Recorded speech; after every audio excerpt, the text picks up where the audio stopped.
ఏం చేసేది, మన టైం అలా ఉంది. ఏంటి ఆయన ఎత్తురు మరకలు? ఫ్లైట్ లోంచి కింద పడ్డానంటే. ఫ్లైట్ లో నుంచా? ఒకటికి వెళ్దామని బాత్రూమ్ డోర్ తెరపోయి మెయిన్ డోర్ తెచ్చాను. టపక్కని కింద పడ్డాను. నా టైం బాగుండి కైలాసగిరి కొండ మీద పడ్డాను. అదే సముద్రంలో పడి ఉంటే నా బతికేమైండేది. రేయ్, ఏంట్రా ఫ్లైట్ లోంచి కింద పడ్డానని చెప్తున్నాడు?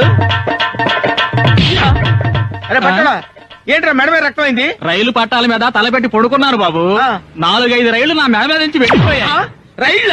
అవును, ఒక మనిషి పడుకున్నాడని కూడా చూడకుండా రైలు నడుపుతున్నారు. వీళ్ళకి ఎవరు ఉద్యోగులు ఇచ్చారా ఏమిటో. అక్కడ ఒకడు మనవైపు వస్తున్నాడా? వాడే చెప్తాడు, చూద్దాం. నాకు ఆశ్చర్యంగానే ఉంది. ఒక ఎదుగా బ్రదరు. ఏంటన్నా? ఏం లేదు, ఏదో అడగబోయారు. ఏమి లేదు లేవయ్యా. ఎందుకు బురదైందనే కదా అడగబోయారు. ఏం లేదన్నా, అలసిపోయి రోడ్డు మీద అలాగే పడుకుంటూ పోయాను. ఒక బుల్డేజర్ అమాంతంగా వెళ్ళిపోయిందన్నా. ఇంకా నయం, వీలుకున్న బురద అంటుకోవడంతో తప్పించుకున్నాను. వస్తానన్నా.